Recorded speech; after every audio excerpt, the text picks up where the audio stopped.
Hello friend, कैसे हैं आप सभी। Hope you all are doing great at your home. तो चलिए आज हम स्टार्ट करने जा रहे हैं हमारे बिजनेस स्टडी का फर्स्ट चैप्टर का लेक्चर था। चैप्टर फर्स्ट जो हमने इंट्रोडक्शन ऑफ मैनेजमेंट स्टार्ट किया था, उसका आज हम थर्ड लेक्चर डिस्कस करने जा रहे हैं। और थर्ड लेक्चर में हम डिस्कस करेंगे बेटा फीचर्स या कैरेक्टरिस्टिक्स ऑफ मैनेजमेंट। तो मैनेजमेंट के अंदर क्या क्वालिटीज हैं, क्या फीचर्स हैं, उनके बारे में डिस्कस करेंगे। यहाँ पर मैनेजमेंट की कैरेक्टरिस्टिक्स हम डिस्कस करेंगे। तो फीचर्स भी कहते हैं, विशेषताएं। मैनेजमेंट के अंदर क्या विशेष बातें हैं। तो देखिए सबसे पहला जो पॉइंट है हमारे मैनेजमेंट का, it is a group activity. सबसे पहली बात है इट यानी कि management, it is a group activity. Management एक ग्रुप एक्टिविटी है, यानी अकेला पर्सन मैनेजमेंट का काम, सिंगल वन पर्सन मैनेजमेंट का काम नहीं कर सकता। एक अकेला व्यक्ति मैनेजमेंट के काम को नहीं संभाल सकता। मैनेजमेंट का काम करने के लिए, मैनेजमेंट करने के लिए आपको एक से ज्यादा लोगों की जरूरत पड़ती है, एक से ज्यादा।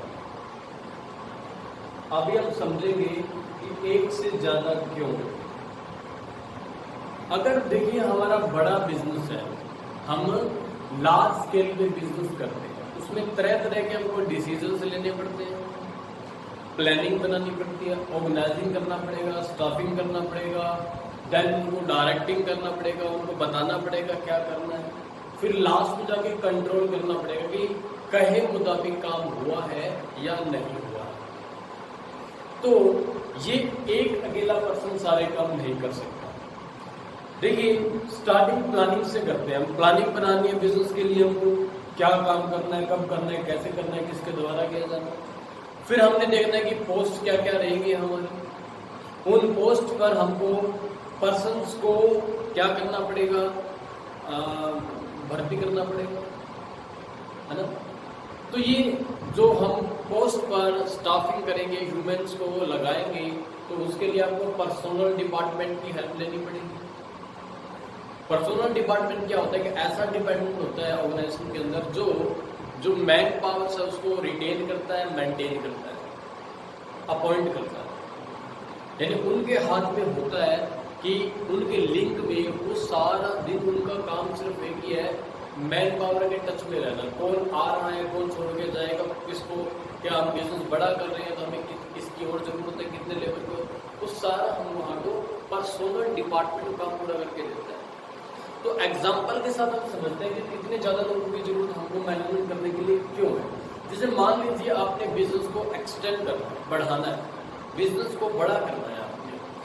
तो बिजनेस को बड़ा करने के लिए सबसे पहले आपको पैसा चाहिए, तो आपको फाइनेंस डिपार्टमेंट से बात करनी पड़ेगी कि इतना उनके पास पैसा है कि हम बिजनेस को डेवलप कर पाए। अगर वहां से आपको हरी झंडी मिल जाए, मतलब उनके ओर से यस मिल जाए कि हाँ हमारे पास सफिशिएंट पैसा है बिजनेस को डेवलप करने के लिए, तो फिर आप देखोगे कि हमने प्रोडक्शन मैनेजमेंट के पास जाना है। प्रोडक्शन मैनेजर जो हमारा है कि वो हमें इतना ज़्यादा प्रोडक्शन करके दे सके जो हमारा डिजायर एम है, जो हमारा गोल है कि उतना वो प्रोडक्शन करके हमको दे सकते हैं। यानी इतने रिसोर्सेज उसके पास है या नहीं है। अगर नहीं है तो फिर उसको हम फाइनेंस डिपार्टमेंट से पैसा लेकर के वो रिसोर्सेज मुहैया करवाएंगे, प्रोवाइड करेंगे उसको। उसके बाद फिर हम सेल डिपार्टमेंट से मिलेंगे कि क्या वो सेल डिपार्टमेंट बनाए गए प्रोडक्शन को आगे बेच सकता है, नहीं बेच सकता।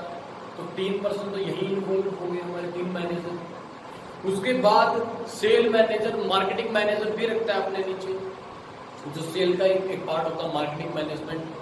तो मार्केटिंग को देखता है, वो देखता है, उस मार्केटिंग वाले को पता होता है कि कितनी हमारे प्रोडक्ट की सेल है, क्या हमारे लिए व्यूज हैं लोगों के, क्या वो हमारे और प्रोडक्ट को खरीद सकते हैं, ज़्यादा क्वांटिटी में खरीद सकते हैं थोड़ा सा एफर्ट करने पर, तो हमसे क्या एक्सपेक्ट करते हैं, हम कैसे स्कीमें दें, तो मार्केटिंग मैनेजमेंट बताएगा। तो देखिए आपने कितने डिपार्टमेंट्स का यूज़ कर लिया, फाइनेंस डिपार्टमेंट का यूज़ कर लिया, उसके प्रोडक्शन डिपार्टमेंट का यूज़ कर लिया, सेल्स डिपार्टमेंट का, मार्केटिंग डिपार्टमेंट का, पर्सनल डिपार्टमेंट का आपने क्या कर लिया, यूज़ कर लिया। तो ये सारे लोग मिलकर के काम करते हैं, तो एक पर्सन के द्वारा किया जाने वाला काम ये नहीं है, तो हम इसे कह सकते हैं कि क्या है, हमारी एक ग्रुप एक्टिविटी। ठीक है, बात समझ में आई आपको?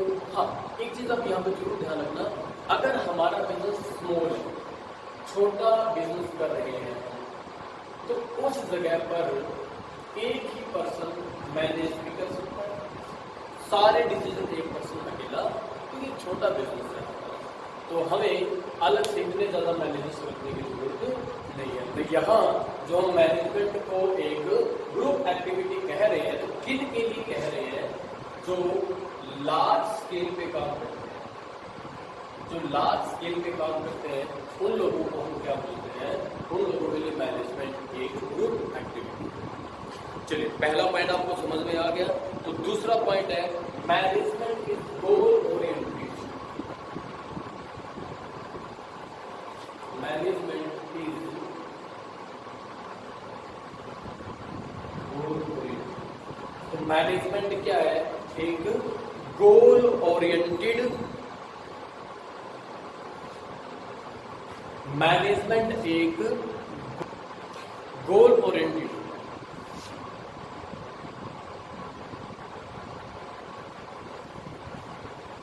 देखिए मैनेजमेंट हम करते हैं बिजनेस के लिए, और बिजनेस के अपने कुछ गोल्स होते हैं जिनको हम फुलफिल करना चाहते हैं। क्या कोई भी बिजनेस बिना गोल के आगे बढ़ता है?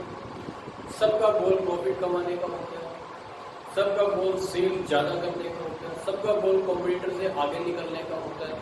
तो एक बिजनेस के बहुत सारे गोल होते हैं। मैक्सिमम मार्केट शेयर को कवर करना चाहते हैं, वो ये गोल होता है। कॉम्पिटिटर को बाहर करना चाहते हैं मार्केट से, वो कैसे किया जाए, वो एक गोल हो सकता है। सेल हायर करने का गोल तो होता ही है। तो हर कोई बिजनेस जो किया जाता है वो किसी गोल को लेके किया जाता है, किसी गोल को। बिजनेस की एस्टेब्लिशमेंट की गोल को लेके होती है। और मैनेजमेंट क्या करता है, मैनेजमेंट गोल्स को पूरा करने में हेल्प करता है। कैसे करेगा? मैनेजमेंट सोचता है कि गोल कैसे अचीव किए जा सकते हैं, उसके लिए वो प्लानिंग करेगा, उसके लिए वो ऑर्गेनाइजिंग करेगा, उसके लिए वो स्टाफिंग करेगा, उसके लिए वो डायरेक्टिंग करेगा, और उसके लिए वो कंट्रोलिंग करेगा। तो ये सारे काम मैनेजमेंट के किए जाएंगे तो हमारे गोल जरूर अचीव हो जाएंगे। तो आप ये इजीली समझ सकते हो कि कोई भी मैनेजमेंट का जो काम है, मैनेजमेंट है, वो गोल से जुड़ी हुई है।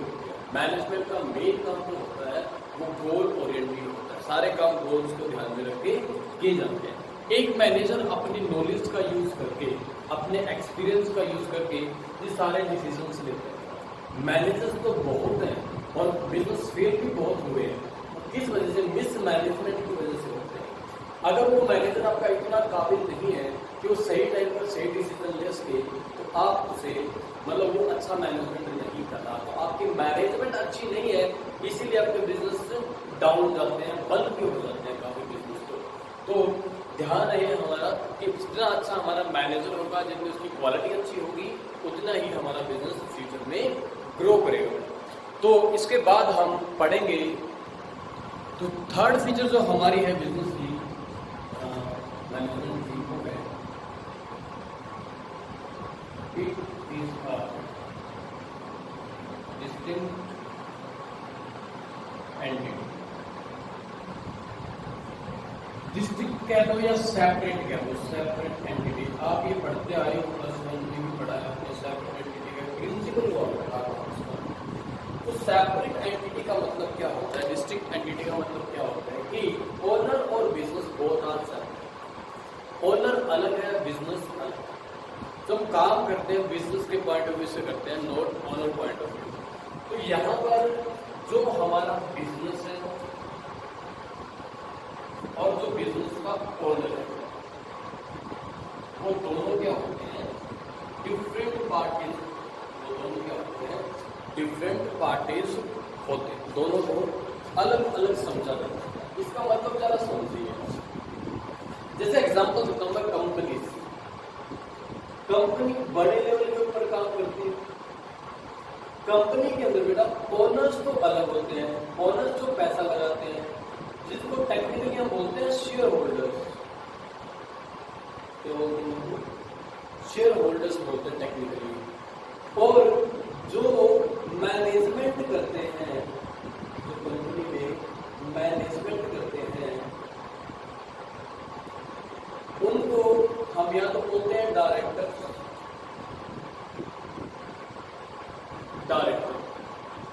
तो डायरेक्टर्स क्या करते हैं? मैनेज करते हैं बिजनेस को। जो मैनेजर्स भी बोल देते हैं, डायरेक्टर बोल दो, सीईओ बोल दो, है ना। तो ये क्या करते हैं? कंपनी को मैनेज करते हैं। शेयर होल्डर पैसा लगाता है, मैनेजमेंट डायरेक्टर्स क्या करते हैं? मैनेज करते हैं कंपनी। तो बताओ मैनेजमेंट और जो ओनर्स है वो अलग अलग है या नहीं? बिल्कुल अलग अलग है। बड़े बिजनेस में ऐसा होता है कि पैसा लगाने वाला कोई और होता है और मैनेज करने वाला कोई और होता है। तो हम जब इसको ब्रॉडर फॉर्म में देखते हैं तो यहाँ पर मैनेजमेंट और जो ओनर्स है वो डिफरेंट पर्सन होते हैं, ठीक है। स्मॉल साइज में क्या होगा? वही मैनेज करने वाला होगा और वही क्या होगा? बिजनेस में पैसा लगाने वाला जो होगा सेम होगा दोनों का, ठीक है। तो नेक्स्ट हमारे पास रहेगी management is a intangible force.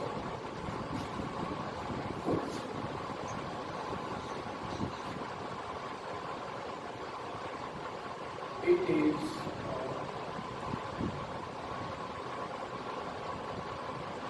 intangible force. Intangible force power, force मतलब पावर, ये ऐसी पावर है मैनेजमेंट जो इंटेंजिबल। तो इंटेंजिबल का मीनिंग आप अच्छे से जानते हो। इंटेंजिबल वो होता है जिसको हम देख सुन नहीं सकते, कांट बी टच एंड सी। तो क्या हम मैनेजमेंट को डायरेक्टली देख सकते हैं? क्या हमें कोई ऐसी फिजिकल एक्सटेंस की चीज है जो हमें दिखाई दे जाए मैनेजमेंट? नहीं, मैनेजमेंट को डायरेक्टली नहीं देखा जा सकता। मैनेजमेंट को देखने के बजाय महसूस किया जाता है। तो मैनेजमेंट एक ऐसी पावर है जिसको देखा नहीं जा सकता, but it can be felt, इसे महसूस किया जा सकता है। कैसे?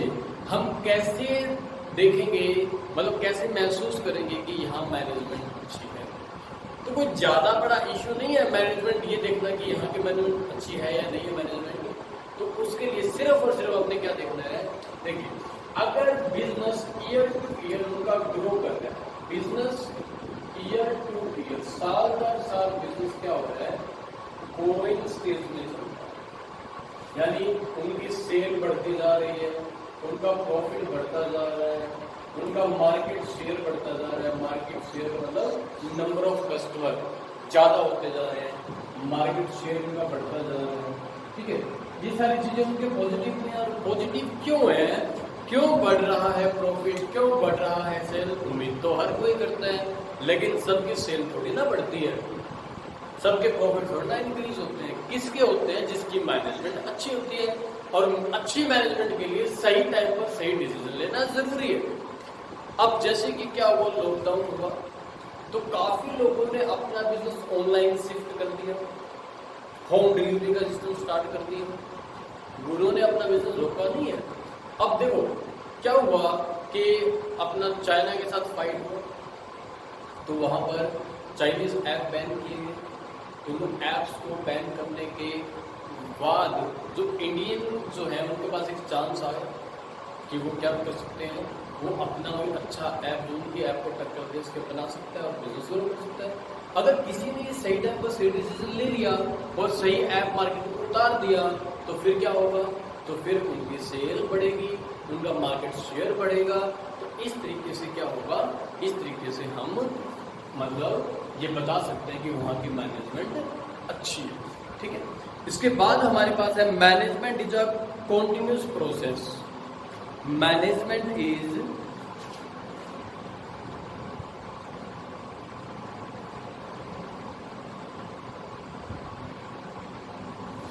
continuous process. मैनेजमेंट एक continuous process है। ऐसा नहीं है मैनेजमेंट आज आपने कर दी, किसी एक काम के लिए आगे जरूरत ही नहीं पड़ेगी। वंस फॉर ऑल टाइम नहीं होती, एक बार हमेशा के लिए आप मैनेजमेंट नहीं कर सकते। एक बार किया जाने वाला काम मैनेजमेंट है ही नहीं। मैनेजमेंट के काम को हर मिनट, हर घंटे, हर दिन, हर मंथ, हर साल आपको कंटिन्यू रखना पड़ता है। एक बार किया गया काम ये नहीं हो सकता। और अगर एक मैनेजर किसी एक काम को मैनेज कर रहा है तो कोई और मैनेजर किसी दूसरे काम को मैनेजमेंट में लगा हुआ होगा। तो एक ही टाइम पर एक ही काम हो रहा हो ऐसा नहीं है, हजारों काम एक साथ चलते हैं और सभी मैनेजमेंट तरीके से चलते हैं, मैनेजिंग तरीके से चलते हैं। तो आप ये कह सकते हो कि मैनेजमेंट एक क्या है, मैनेजमेंट एक हमारे लिए कॉन्टिन्यूस प्रोसेस है। एक काम के लिए आपने मैनेजमेंट करी, प्लानिंग बना ली, ऑर्गेनाइजिंग कर दी, स्टाफिंग कर दी, डायरेक्टिंग कर दी, कंट्रोलिंग कर लिया। जैसे वो काम खत्म होगा फिर अगले काम के लिए आपने मैनेजमेंट करना पड़ेगा। और ऐसे कितने सारे काम होते हैं बिजनेस के अंदर जो आपको टाइम टू टाइम क्या करने पड़े, मैनेज करने पड़ते हैं। तो एक बारी में किया जाने वाला काम मैनेजमेंट नहीं है। हर दिन बार बार हर जगह एम्प्लॉई आते हैं काम करने के लिए, और मैनेजर्स आते हैं, लोअर लेवल के भी आते हैं, मिडिल लेवल के भी आते हैं, और हाई लेवल के भी आते हैं, जिसको टॉप लेवल बोलते हैं।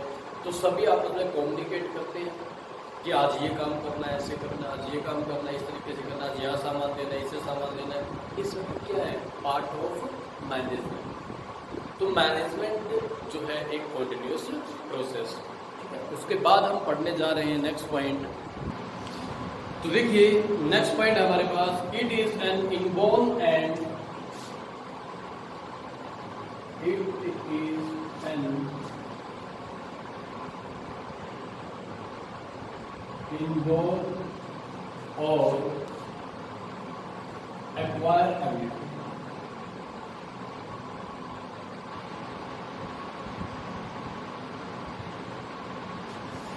इनबॉर्न का मतलब होता है जन्म से, आप जन्म से ही मैनेजमेंट के गुण आपके अंदर हैं। तो इट इज एन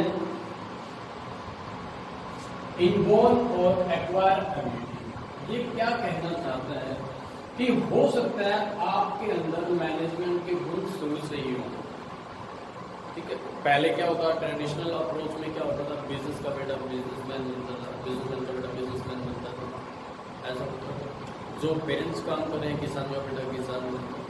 तो इस तरीके की कॉन्सेप्ट पहले चला करते हैं। तो अगर हम ट्रेडिशनल अप्रोच की बात करें, ट्रेडिशनल कॉन्सेप्ट की बात करें,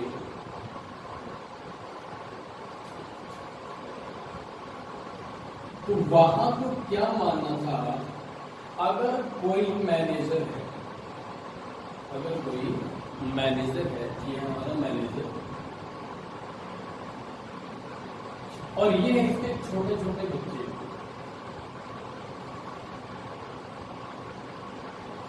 यानी इसका ट्रेडिशनल अप्रोच का ये मानना है कि मैनेजर के बच्चे ही मैनेजमेंट कर सकते हैं। इनबॉर्न एबिलिटी है, इसको एक्वायर नहीं किया जा सकता। मैनेजर बनाए नहीं जाते बल्कि जन्म लेते हैं, उनका ये मानना। मैनेजर्स हैं वो जन्म लेते हैं, बनाए नहीं जा सकते। ट्रेडिशनल अप्रोच का ये कहना है। जो मैनेजमेंट के जो क्वालिटीज होती हैं वो सिर्फ मैनेजर्स के ही बच्चों में पाए जाते हैं। इनहेरिट बोलते हैं ना, इनहेरिटेंस बोलते हैं, परंपरागत रूप से जो हमें मिलती है हमारे पेरेंट्स से सीखी हुई चीजें, उनको इनहेरिटेंस बोलते हैं। तो बेटा, तो मॉडर्न अप्रोच को तो ये मानना है, लेकिन आज ये बात बिल्कुल पूरी तरह से गलत है। जो मॉडर्न अप्रोच है, मॉडर्न कॉन्सेप्ट है, वो क्या कहता है, management activity can be acquired by education and training. तो यहां पर can be acquired, can be acquired by education and training. Education और ट्रेनिंग के साथ मैनेजमेंट की एबिलिटी को क्रिएट किया जा सकता है। अब इनके अकॉर्डिंग मैनेजर जन्म नहीं लेते, बल्कि मैनेजर बनाए जाते हैं, बनाए जा सकते हैं। जैसे काफी इंस्टीट्यूट्स हैं जो मैनेजमेंट की डिग्री करवाते हैं, मैनेजमेंट करना आपको सिखाते हैं, आपको मैनेजमेंट करना सिखाते हैं कि कैसे मैनेजमेंट किया जाए, कैसे डिसीजंस लिए जाए, क्या वो बातें रहेंगी जो आपके डिसीजन को हेल्प करेंगी। वो सारी ट्रेनिंग आपकी यहाँ पर होती है। जैसे इंडिया में IIM है, इंडियन इंस्टीट्यूट ऑफ मैनेजमेंट, तो वो क्या करवाता है, मैनेजमेंट करवाता है, MBA करवाता है। तो MBA वहाँ पर जो बच्चे MBA करके निकलते हैं उनको हाईली क्वालिफाइड माना जाता है, अच्छा खासा पैकेज लगता है। बाहर से करते हैं थोड़ी सी और ज़्यादा वैल्यू हो जाती है कि बाहर से मैनेजमेंट करके आए, MBA करके आए, उसकी थोड़ी सी और वैल्यू हो जाती है। तो आज हमारे पास वो फैसिलिटीज़ हैं जिसके थ्रू हम मैनेजमेंट की एक्टिविटी एक्वायर कर सकते हैं। हम हमारे पेरेंट्स कुछ और काम कर रहे होंगे और हो सकता है हम किसी अच्छी कंपनी के अच्छे मैनेजर बने होंगे। तो ये हमने, ये कहाँ से आई, हमने एजुकेशन से, ये हमने ट्रेनिंग से, ये जो नॉलेज है वो एक्वायर की। तो आप कह सकते हो कि जो मैनेजमेंट की क्वालिटीज हैं वो इनबॉर्न भी हो सकती है, ट्रेडिशनली अप्रोच है, और वो एक्वायर्ड भी हो सकती है, उनको एक्वायर किया जा सकता है। ओके, उसके बाद देखिए नेक्स्ट पॉइंट है हमारे पास, वो है कि मैनेजमेंट जो है वो ऑल परवेसिव है, यूनिवर्सल है। यूनिवर्सल का मतलब ऐसी कोई जगह नहीं, ऐसा कोई बिजनेस नहीं, ऐसा कोई काम नहीं जहां पर मैनेजमेंट की जरूरत ना हो। तो it is a universal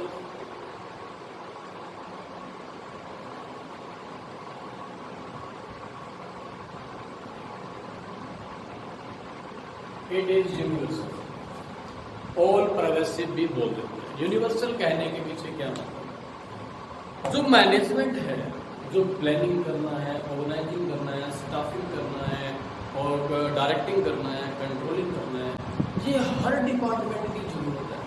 her department management का काम हर किसी को करना पड़ता है, चाहे वो बिजनेस वाले काम कर रहा हो, चाहे वो नॉन बिजनेस एक्टिविटी में इन्वॉल्व हो, चाहे वो कोई इंस्टीट्यूट हो, चाहे वो कोई गेम हो, मतलब हर जगह पर, छोटी दुकान हो, बड़ी दुकान हो, बड़ी इंडस्ट्री है, छोटी इंडस्ट्री है, बिजनेस कर रहा है, नहीं कर रहा है, सिंपल कोई फंक्शन अटेंड करना है, क्या हर जगह हमें मैनेजमेंट की जरूरत नहीं है? क्या बिना मैनेजमेंट के हम कोई काम कर पाएंगे? नहीं कर पाएंगे। तो बिना मैनेजमेंट के हम कोई काम नहीं कर सकते। हर जगह मैनेजमेंट है, everywhere you have to do management. हर किसी काम के लिए आपको मैनेजमेंट की नीड है। अगर हम किसी भी काम में से, आपने पढ़ा है, किसी भी काम में से मैनेजमेंट को हटा दिया जाए तो रिजल्ट जो है हमारा क्या बचेगा? जीरो। जीरो मतलब हमारा रिजल्ट उस काम का अच्छा नहीं आएगा। तो जब ऐसे में आप देखते हो कि ओवरऑल हर जगह के ऊपर आपको मैनेजमेंट चाहिए, तो आप इस फीचर से कह सकते हो कि एक मैनेजमेंट जो है वो एक यूनिवर्सल एक्टिविटी है। पूरे हर जगह पर, अब यहाँ इंडिया में काम कर रहे हो, बाहर कर रहे हो, हर जगह पर मैनेजमेंट के प्रिंसिपल वही रिजल्ट निकाल के देते हैं जो इंडिया में देंगे, बाहर भी वही देंगे रिजल्ट निकाल के। तो आपके डिसीजन पर डिपेंड करता है। तो मैनेजमेंट को आप हर काम में अप्लाई कर सकते हो। तो नंबर 8 पॉइंट है हमारे पास, it is multi disciplinary.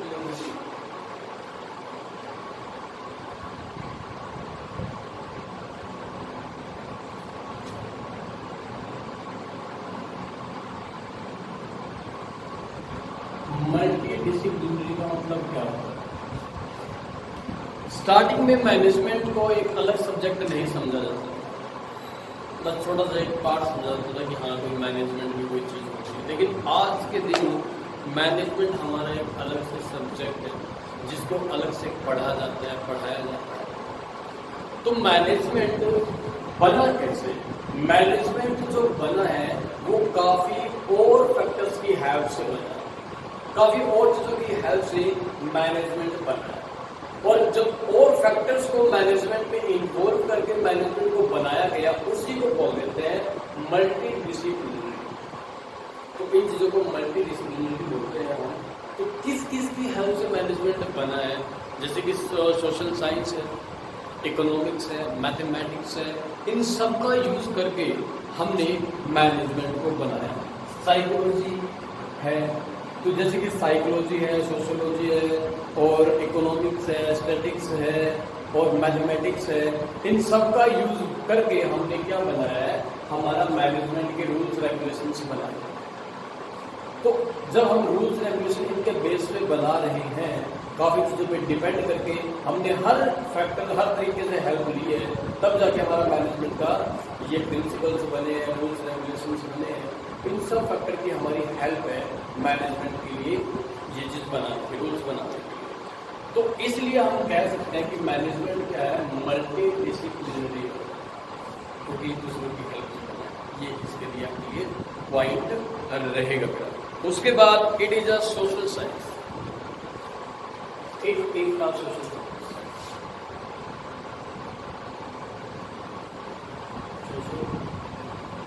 Science, social science क्यों? ह्यूमन बीइंग क्या है, एक सोशल बीइंग, जो ह्यूमन बीइंग क्या है, एक सोसाइटी में रहता है, उसका जो पूरा बिहेव होता है सोसाइटी के लिए, सोसाइटी को ध्यान में रख के बिहेव करता है। जैसे सोसाइटी की वैसा वो क्या करेगा, काम करता है। तो सोशल साइंस का मतलब सीधा क्या होता है, इसका मतलब होता है relative to society, relative to society.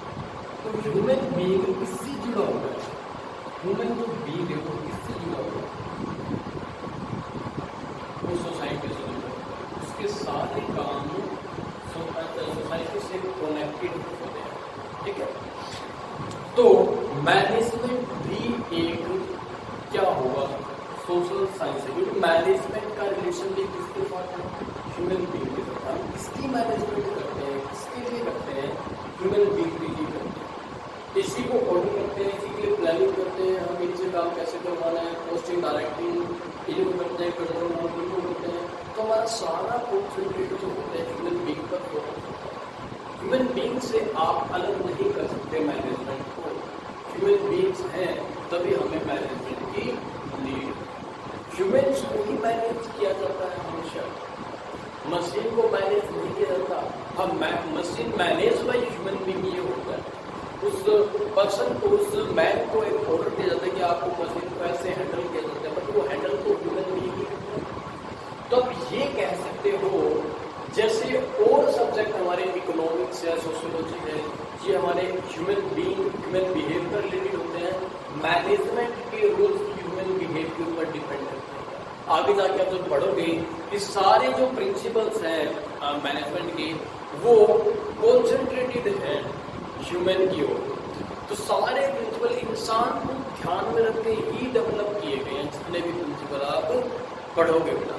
तो जिस तरीके से, क्योंकि देखो ह्यूमन बीइंग क्या है, सेंसिटिव पर्सन, रीजनिंग पावर है उसकी, सोचने की पावर है उसकी, और डायनेमिक है, यानी कि उसकी सोच बदलती रहती है। तो आगे देखिए, जो आज हम प्रिंसिपल्स मैनेजमेंट के पढ़ रहे हैं, और हो सकता है फ्यूचर में आपको नई प्रिंसिपल मैनेजमेंट के पढ़ो, क्योंकि ह्यूमन बीइंग में रेगुलरली चेंज आ रहा है। उसकी साइकोलॉजी चेंज हो रही है काम करने की, उसकी रीजनिंग पावर चेंज हो रही है काम करने की, उसका जो सेंसिटिव होना है वो भी चेंज हो रहा है। कोई इंसान काफ़ी सेंसिटिव होते हैं, कोई लेस सेंसिटिव होते हैं। तो देखिए मैनेजमेंट के सारे फंडिंग किससे रिलेटेड है, ह्यूमन बीइंग से, और इसका बिहेवियर एवरी टाइम चेंज होता है। तो जो आप आज प्रिंसिपल मैनेजमेंट के पढ़ोगे वो हमेशा के लिए नहीं, हो सकता है कुछ नए आपको principle, rules, regulation in futures में आपको देखने को मिल जाए। तो कुछ भी एंड नहीं है मार्केट के मैनेजमेंट के अंदर। जो आज है वो भी सही है, और जो आगे आएगा वो और ज़्यादा सही आएगा। तो मैनेजमेंट में कुछ भी फिक्स नहीं है, सारे प्रिंसिपल आज के दिन फिक्स नहीं है। हाँ, कुछ चीज़ें हैं जिनको अप्लाई करने से रिजल्ट अच्छे आते हैं, बट और प्रिंसिपल्स भी नए आ सकते हैं, क्योंकि चेंज ह्यूमन बिहेव में हर टाइम होता रहता है। इससे नेक्स्ट पॉइंट है हमारे पास, इट इज अ सिस्टम।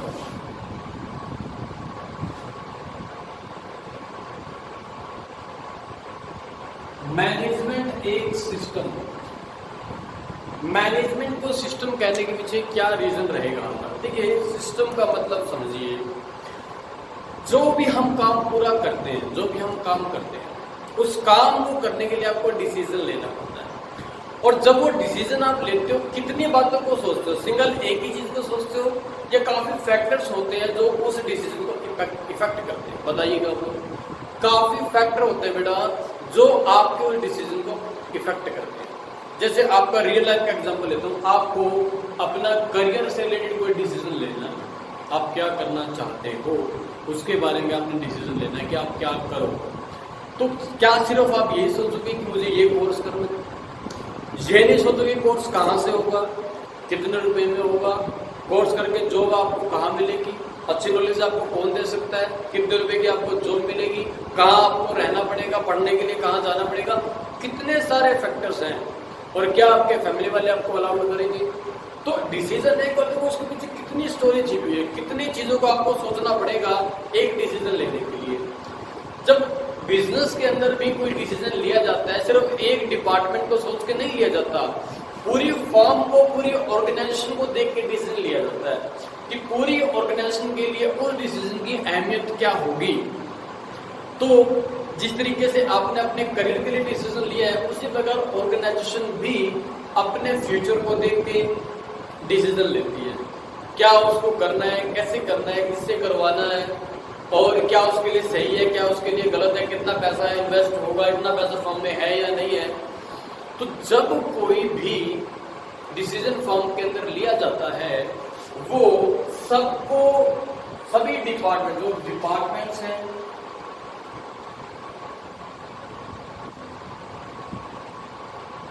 और जो सब डिपार्टमेंट्स हैं,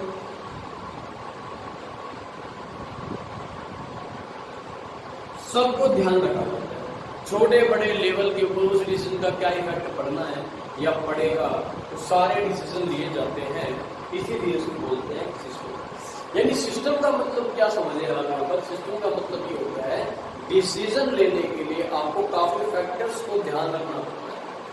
इंडिविजुअली एक चीज को ध्यान में रख के आप डिसीजन नहीं लोगे, और जहां पर काफी फैक्टर आपको कंसिडर करने पड़ते हैं, उसी चीज को बोल देते हैं हम एक सिस्टम। अब देखिए क्या होता है, ऑर्गेनाइजेशन का एक गोल, जो हमारी ऑर्गेनाइजेशन है उसका क्या होता है, एक गोल, और इसके गोल को पूरा करने के लिए हमारे पास क्या है, डिपार्टमेंट्स हैं और सब डिपार्टमेंट्स हैं।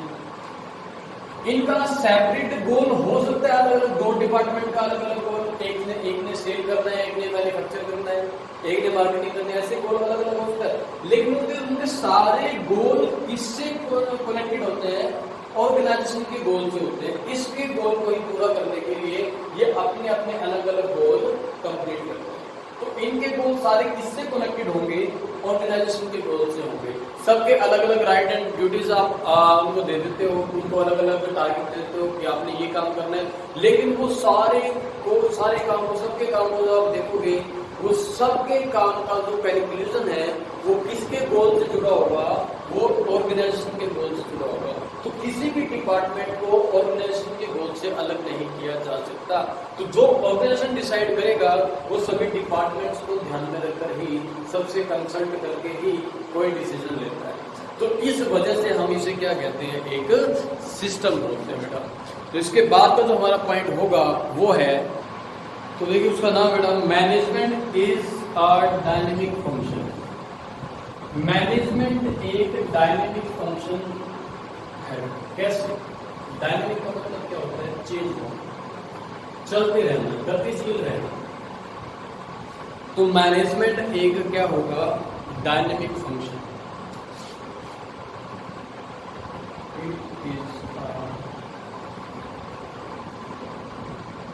Dynamic function. हाउ? कैसे हमने मैनेजमेंट को एक डायनेमिक फंक्शन रहा।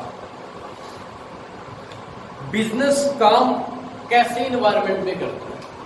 जिस इन्वायरमेंट में बिजनेस वर्किंग करता है, जिस इन्वायरमेंट में बिजनेस क्या करता है, वर्किंग करता है, वो एवरी टाइम आपको उसके अंदर चेंज मिलेगी।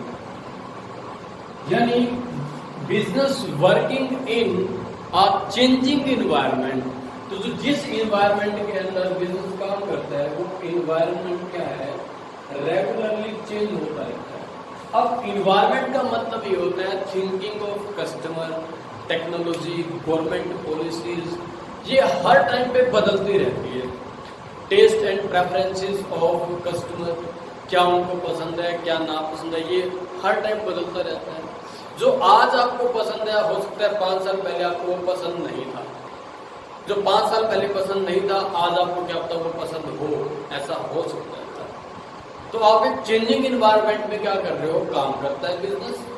तो अब जो नए रूल्स रेगुलेशंस वहां पर आते हैं, जो गवर्नमेंट की नई पॉलिसीज आती है, जो लोगों की नई नीड्स आती है, उनको ध्यान में रखकर ही आपको क्या करना पड़ेगा, अपने प्रोडक्ट को डेवलप करना पड़ेगा। उसके हिसाब से अगर आपने चेंज अपने प्रोडक्ट को नहीं किया तो आपका बिजनेस डिजिटल बंद होने की कगार पर आ जाएगा, अगर आपने इस इन्वायरमेंट के साथ कोऑर्डिनेशन सेटअप नहीं किया तो बेटा आज की नीड को देखते हुए आपने अपने बिजनेस को हैंडल करना पड़ेगा, नहीं तो आप कहीं और पिछड़ जाओगे, आपका कंप्यूटर आपसे आगे निकल जाएगा। हो सकता है वो इतना आगे निकल जाए कि आपको अपनी दुकान ही बंद करनी पड़ जाएगा, आपका काम ही बंद करना पड़ेगा। तो आप ये कह सकते हो कि मैनेजमेंट को भी टाइम बदलने के साथ साथ अपने डिसीजंस बदलने पड़ते हैं या पड़ेंगे। जैसे कोई नई चीज मार्केट में आई, उस चीज को ध्यान में रख के आपने अपना डिसीजन बदलना पड़ेगा। चाइना के माल के ऊपर हमने क्या लगा दिया, चाइनीज प्रोडक्ट के ऊपर बैन लगा दिया, धीरे धीरे बैन बढ़ता जाएगा। अब जो अपना चाइनीज प्रोडक्ट का बिजनेस कर रहे थे वो धीरे धीरे क्या होते जाएंगे, बंद होते जाएंगे। तो उनको चाहिए, उनके लिए एक सलाह है कि आप वो लोग अपना इस बिजनेस से ध्यान हटाकर कोई अच्छे बिजनेस पे या इंडियन मैन्युफैक्चरिंग पर ध्यान लगाए, क्योंकि इंडियन लोग बड़े ही सेंसिटिव हैं। उनकी आर्मी को कोई भी कुछ कहे तो वो उनका सामान खरीदना बंद कर देंगे। तो अभी जो अपने यूपी के अंदर योगी आदित्यनाथ जी हैं, उन्होंने एक डिसीजन लिया है कि चाइना के खिलौने के ऊपर बैन लगाएंगे। वो जो वहाँ से खिलौने आते हैं सारे टॉयज बनकर मैक्सिमम चाइना से आते हैं, 90% आप कह सकते हो चाइना से एक्सपोर्ट होकर यहाँ आते हैं।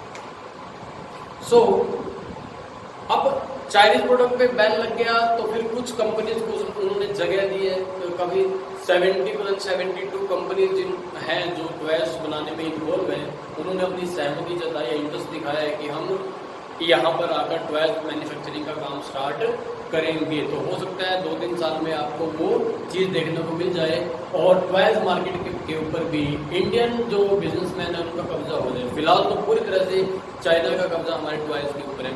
तो ये क्या है बेटा, ये गवर्नमेंट की पॉलिसीज है, इसमें चेंज आया और चेंज आने का फर्क सबके ऊपर पड़ेगा। अब मैनेजमेंट को डिसीजन लेना पड़ेगा कि हमें ये काम को आगे कैरी फॉरवर्ड करना है या हमें अल्टरनेटिव और कोई काम स्टार्ट कर देना चाहिए, अपनी मैन्युफैक्चरिंग स्टार्ट कर देनी चाहिए बेटा। तो सारी चीजें हमें कौन, ये जो काम आप कर रहे हो बेटा, चाहे अनजाने में आप क्या कर रहे हो, मैनेजमेंट ही कर रहे हो बेटा। ठीक है, तो इसके बाद नेक्स्ट पॉइंट हम पढ़ने जा रहे हैं वो है, तो वो रहेगा हमारे पास कि इट इन्वॉल्व सोशल रिस्पॉन्सिबिलिटी।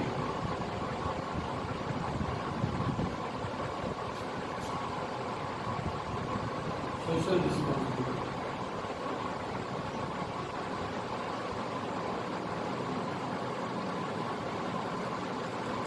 देखिए, मैनेजमेंट को जो मैनेजमेंट के डिसीजंस हैं,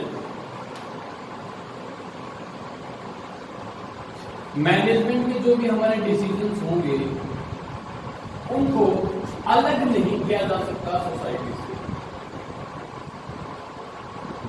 अगर कोई बिजनेसमैन सिर्फ खुद के बारे में ही सोच के, खुद के हित के बारे में सोच के, खुद के इंटरेस्ट के बारे में सोच के प्लानिंग करेगा, काम करेगा, तो वो बिजनेस कभी भी आगे लॉन्ग टर्म तक नहीं चल सकता। अगर लॉन्ग टर्म तक आपको अपने बिजनेस को लेके जाना है, you have to think about society. आपको सोसाइटी के बारे में सोचना पड़ेगा, वेलफेयर ऑफ सोसाइटी, सोसाइटी के वेलफेयर के बारे में सोचना पड़ेगा कि किन चीजों से सोसाइटी का वेलफेयर होगा, भलाई होगी। अगर आप ऐसा नहीं सोचोगे तो आने वाले टाइम में आपके बिजनेस के लिए बड़े ही डेंजरस चीजें आने वाली है और आपको बड़ी क्रिटिकल पोजीशन में जाना होगा, आपका बिजनेस बंद हो जाएगा अगर आप सोसाइटी के अकॉर्डिंग काम नहीं करोगे। जैसे एग्जांपल लेते हैं हम, जब एक मैनेजर कोई डिसीजन लेता है कि हमने हमारी यूनिट लगानी है, कोई नई यूनिट लगानी है, अपना नई एक बिजनेस की ब्रांच खोलनी है, हमने फैक्ट्री बनानी है, और वो फैक्ट्री के लिए आप डिसीजन लेते हो किसी रेजिडेंशियल एरिया के अंदर जहाँ पर लोग काफी क्वांटिटी में लोग रहते हैं, मात्रा में लोग रहते हैं, वहां आपने अपना बिजनेस सेटअप करने का फैसला किया। क्योंकि वहां क्यों किया? हो सकता है आपकी कोई जगह वहां पड़ी हो और आप वहां पर फैक्ट्री लगा दो और उस फैक्ट्री से होने वाला पॉल्यूशन क्या करेगा, वहां के जो लोग हैं वहां रह रहे हैं उनको इफेक्ट करेगा, वो बीमार होंगे तो फिर वो आपके लिए क्या करेंगे, कंप्लेन करना स्टार्ट करेंगे और फिर गवर्नमेंट आपको ऑर्डर देगी कि आप अपना यहाँ पर गोरे बिस्तर उठाओ और कहीं और इसको बिजनेस को सेटअप करो। क्या आप ये चाहोगे? तो कभी भी आप अकेले बिजनेस के पॉइंट ऑफ व्यू से डिसीजन नहीं ले सकते, आपको कंसोलिडेट करके चलना पड़ेगा, बिजनेस को सोसाइटी को साथ में लेके चलना पड़ेगा कि मैं ऐसे काम करूं जो मेरे लिए भी अच्छे रहें और सोसाइटी के लिए भी अच्छे रहें। अकेले सोल डिसीजंस यहां पर नहीं चलेंगे, कंबाइंड डिसीजन लेने पड़ेंगे आपको, किसके लिए भी, बिजनेस के लिए भी और अपने सोसाइटी के लिए भी। ठीक है, तो इस चीज को हम क्या बोलते हैं? इस चीज को बोलते हैं हम it involve social responsibility.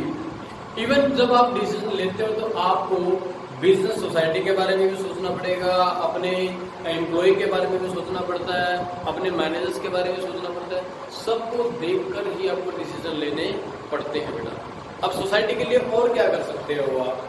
Society के लिए देखिए, आपने नाम सुना है, एक दो ऐड आई होगी टीवी के ऊपर, आपने देखा होगा कि जो डाबर की प्रोडक्ट लेंगे हम तो उसके अंदर क्या होगा कि 10% जो अमाउंट होगी वो उन गरीब बच्चों की पढ़ाई के लिए जाएगी जो हमारी कंट्री में लोअर कंडीशन में रह रहे हैं, तो उनकी एजुकेशन की जिम्मेवारी किसी कंपनी ली, वो अपने सेल का कुछ परसेंटेज उनको ट्रांसफर करेंगे एक फंड में डालेंगे।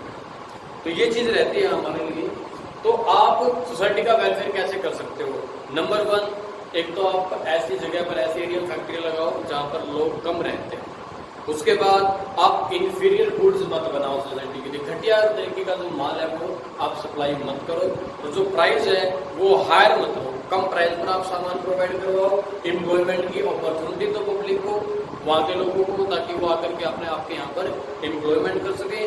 और इम्प्रॉपर स्टॉकिंग मत करो, जैसे कि लॉकडाउन में लोगों ने क्या किया, गोडाउन भर लिया अपने, और जब रेट बढ़ेंगे तो तब बेच देंगे। ऐसा हमें नहीं करना चाहिए। इन चीजों से हमको क्या होना चाहिए, बचकर रहना चाहिए। उसके बाद हमारे पास है इट इज अ प्रोफेशन।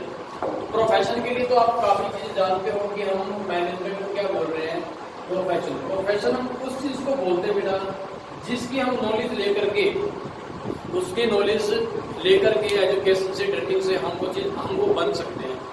तो मैनेजर एक प्रोफेशनल्स हैं जो एक टेक्निकल किसी फील्ड की नॉलेज लेते हैं और उसके अकॉर्डिंग वो काम करते हैं।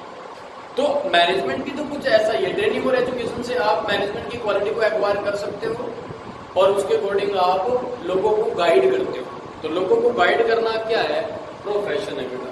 तो मैनेजमेंट को आप क्या कर सकते हो, एक प्रोफेशन मान सकते हो। अमेरिका है, जर्मनी है, जापान है, इंग्लैंड है, इन लोगों ने तो ऑलरेडी मैनेजमेंट को एक प्रोफेशन घोषित कर दिया। और इंडिया में भी आजकल तो मैनेजमेंट क्या है, एक प्रोफेशन के तौर पर इसको एक्सेप्ट कर लिया गया है।